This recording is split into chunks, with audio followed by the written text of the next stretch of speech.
Welcome to the Industrial Talk Podcast with Scott MacKenzie. Scott is a passionate industry professional dedicated to transferring cutting-edge, industry-focused innovations and trends while highlighting the men and women who keep the world moving. So put on your hard hat, grab your work boots, and let's go. All right, once again, welcome to Industrial Talk. Thank you for your continued support of a platform that celebrates industry professionals all around the world. You are bold, brave, you dare greatly, you innovate, you collaborate. You solve problems each and every day. That's why we celebrate you on Industrial Talk. It's happening. There's buzz in the background. We are at Accruent Insights here in San Antonio, Texas, on the floor, watching people mill about the place. And you know what they're doing? That's right. They're solving problems. Solving the challenges of today, because Accruent can do that. That's what they can do. In the hot seat, he's been on the podcast before. Meelad, right? Correct. And we're going to be talking about the latest and greatest in stuff. Because he just walked up and I said, yeah, let's have him do a podcast. So it's a stuff conversation. All right, let's get cracking. So how far? I mean, going pretty well? I mean, this conference? I think it's going very well. It's user conference. It's not a meeting. It's a user conference. Just, got to get the vernacular correct. But just going well, right? I'm loving it. Being able to talk to customers, you guys interact do that face well. to face. I'm telling you, Accruent does it well. Where they just, I get a sense, and I think it's an accurate sense, that the customer really drives the insights that are, thus the insights that are necessary for keep on moving the Accruent solutions forward. I mean, why not, right? Why not? I think particularly under our new leadership, underneath Richard Lurig, you saw sort of at the beginning of the presentation. You want me to put a good word in for you? yeah. But just the amount of VOC that one man conducts and sort of leads from the front, he is constantly on a flight visiting customers around our globe. And because of the many acquisitions we've had, our customers truly are global, whether it's in Latin America, the US, EMEA, and now also Australia. Quite a few customers in Australia with you just acquired a product from that location. Yeah, from down under. I was actually just there in Australia, meeting the team down there and some of the customers as well. It's really exciting what we're bringing to market with that full SaaS EDMS document management solution. Yeah, Red Eye. Red Eye, correct. I want to get the Australian people to say Red Eye. Oh, they do. Yeah. They do. They do a lot of other phrases. We're trying to run them down. We're definitely trying to run them down. Yeah. Before we get into any conversation about stuff, because that's what we're talking about, stuff, is give us a little background on who you are. Yeah, so your role. I'm the Vice President of Commercial Operations and Strategy here at Accruent, so work really closely with our go-to-market teams across the globe, marketing, sales, also with our product leaders to ensure we're giving the best experience for both prospects and customers throughout the buying cycle. Expand upon that. That's a good point. So, yeah, okay. So I think of everything as a funnel. Like a conversion process from the moment we capture a lead, whether that's through our website, whether that's through customer conferences, whether that's through cold outbound from a BDR. So the moment we capture a lead, how do we nurture that lead to give them the best experience? 70% of the buying cycle typically we see today is handled online, so customers are doing their own research. Oh, yes. We're seeing that more and more. So how do we get that information out to the customer? How do we look at intent signals? So if people are actively searching on the web for EDMS or CMMS type software, how do we look at that and be able to give the relevant content via marketing channels to that person?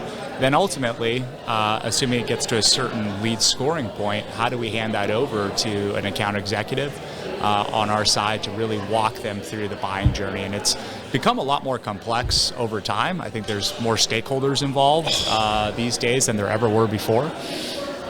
You're absolutely right. Stakeholders are not is definitely the case, man. Correct.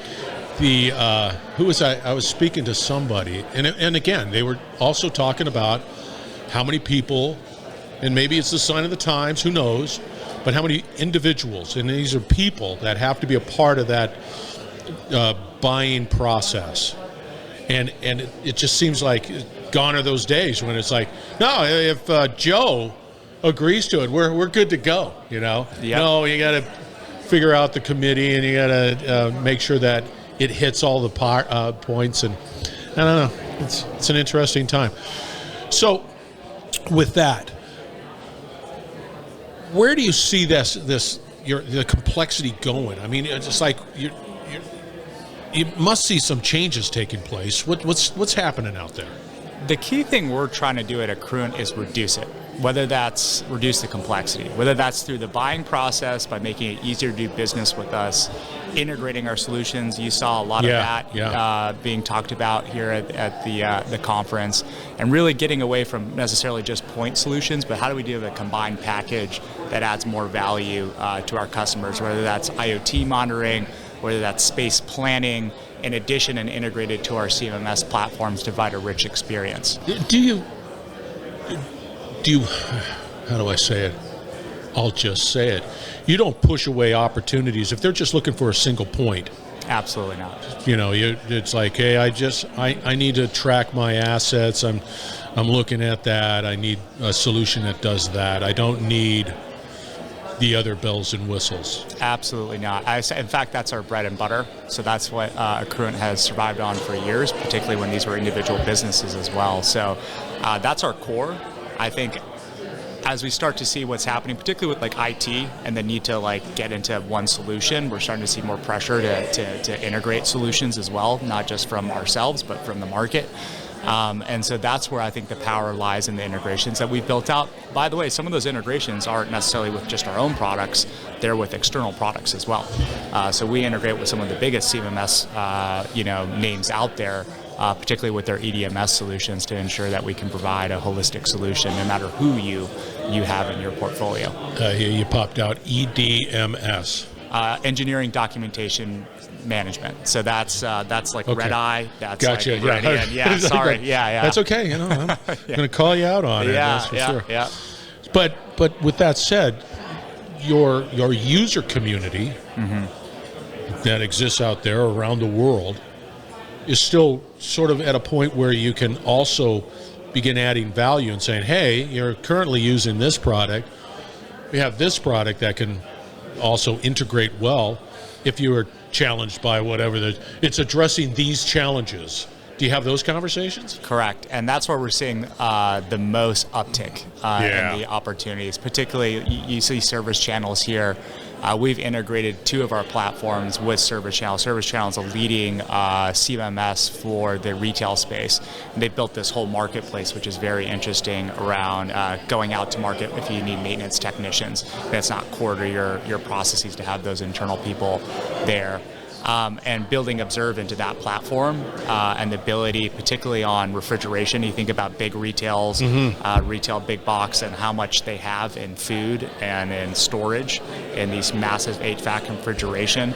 The ability to have a bi-directional integration with the IoT platform to not only control those HVAC units, but be able to predict when they fail, can save them literal hundreds of millions potentially in spoilage. And because they operate on very narrow margins, it Correct. just makes complete sense. Correct. Most definitely.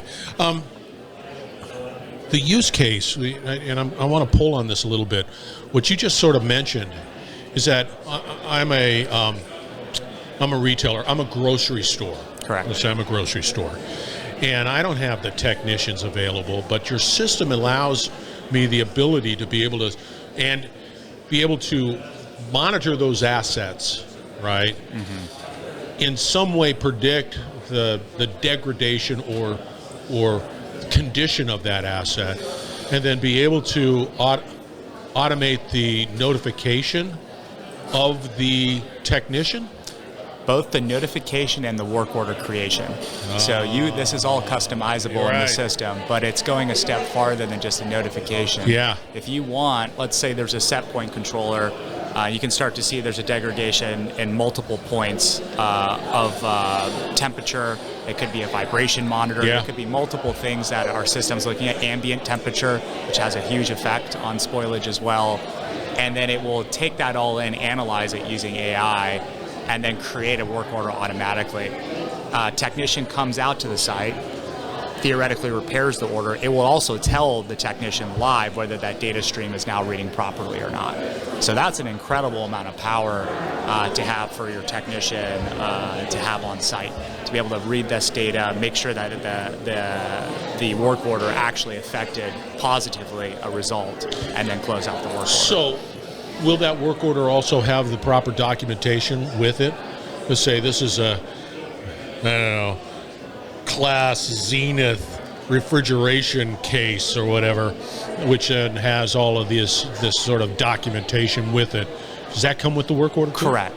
Because it's a bi-directional integration. I think that's what we just relaunched with Service Channel. The data on what the alarm captured and how it's connected to the asset is captured in the work order. So that's really powerful, and I think differentiated from what you see in the market. Yeah, because then for me, if I'm a grocer, it just happens, there's a conversation across, but it happens automatically to where I know that asset will be repaired if it's even showing some signs of degradation. Correct. It makes sense to me. And the beauty is that the system gets smarter every day. So the more data that's the AI. That's AI. It gets smarter at predicting, being able to tell when things are going to go bad over time. So I think that's the really interesting part, is like the big data piece to this, driving the actual engine behind these insights. Do you, in your data lake, let's say I have this refrigeration unit, whatever, this is Acme. And Acme's used all over the country, but then there's the beta version, and then there's the Z version, whatever. In your data lake, do you have the ability to draw on that information too as well? Historical data? Yes. Yeah. Yes, and that's all part of the implementation. Typically, is we'll go back and look at historical data to ensure that it's set up properly, to where we can set those control points and say, hey, when do we want to fire off these types of work orders, or turn them off if they're potentially not correct. But that historical data typically is something that we will ingest during the implementation of Observe. How far back do you go with the historical data? Depends how much data they have. So we don't. It's probably best for the implementation team to say exactly how far back they want to go. Obviously, it's terabytes of data. Yeah, I was going to say everybody hates historical data. Yeah. But as much as we can, we'll try to leverage just what the customer can give us. When you implement these solutions, as we continue to sort of use that use case, as we implement these solutions, my operations will not be impacted. It will still go forward. How long do these implementations typically made? It really depends. We have some of the biggest names you can name in the grocery sector, and those can last, depending on how many sites and the complexity. It can last, I don't want to give a number. It really varies depending upon use case and how many sites. Like if we go to a global rollout, which we have done with some of our customers, it can take a few months. But the beauty is we've reverse engineered all the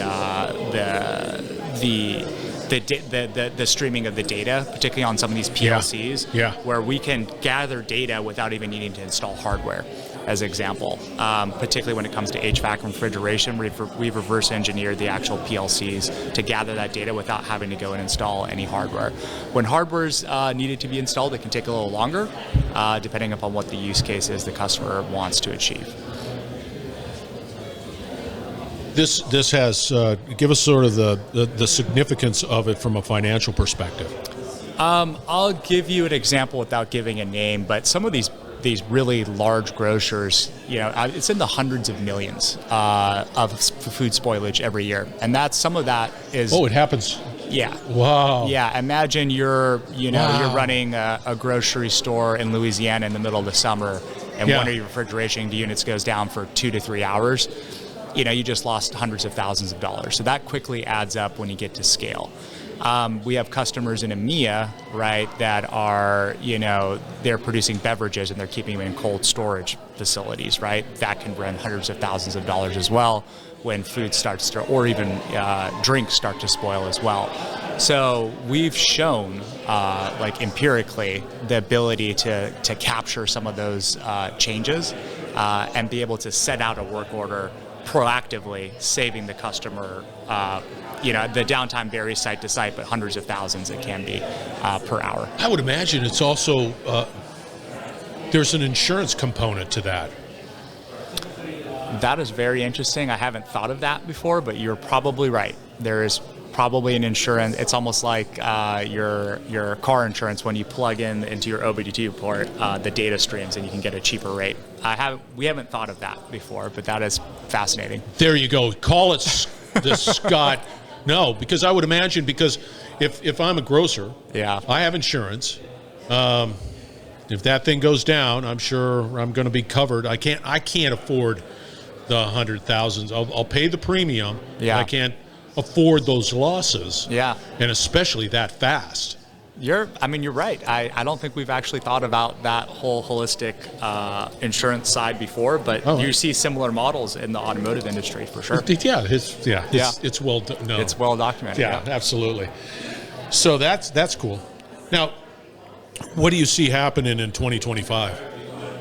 That is a great question. I think one thing you'll see with Accruent is we are becoming more and more a global company. I've had the opportunity to travel to our individual sites in both North America, Latin America, EMEA, and Australia and New Zealand. What is EMEA? EMEA is Europe. So it'd be Europe and... I didn't know that. Yeah. I've only known it as Europe. Yeah. I should have said Europe. But I think that's what's really interesting is so now we're starting to see all these different customer use cases across the globe. Some of them are very, very similar, and we're seeing similar patterns with the data. And so I think outside of just, the integrations and the product offerings, I think Accruent as a whole is very much a global company today more than ever, and I think that really excites me in the innovations we can bring to different markets. And we're seeing growth there too, globally as well, which is great to see. I'm telling you, there's a lot of energy. Just from what I gather from this particular event, I wish I was younger, and then I put my resume in, and maybe I get a job at Accruent because it's exciting, and then I can do the traveling with you. Be your we'd love to have you. Side eye candy. How do people get a hold of you? Reach out to me on LinkedIn. Meelad Nikpourian is probably the best way. There you go. I like the LinkedIn one. Yeah. It makes it easy to get a backlink. Well, you were absolutely wonderful. Likewise. Again, we talked about stuff. Really important stuff, but stuff nonetheless. All right, we're going to have all the contact information for Meelad out there on Industrial Talk. So, again, we're about education, we're about collaboration, and we're about innovation. And you need to do this to be successful, to create that business that's resilient. There you go. I'm done. All right, we're going to wrap it up on the side. Stay tuned. We will be right back. You're listening to the Industrial Talk Podcast Network.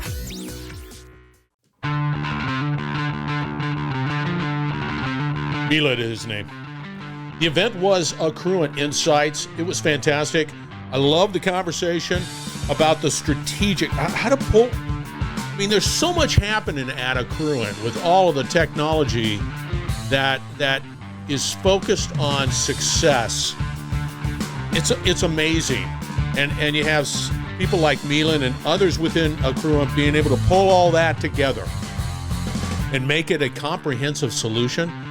It's a phenomenal task, but man, does it reap benefits. Meelad, all his contact information out on Industrial Talk. Recommend that you reach out. All right, Industrial Talk is here for you, industrial professionals. You have a podcast.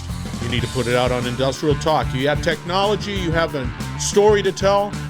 Put it out on Industrial Talk. We're here for your success and here for everybody's success. You need to be successful. All right, be bold, be brave, dare greatly. Hang out with Meelad, and we will change the world. We're going to have another great conversation shortly, so stay tuned.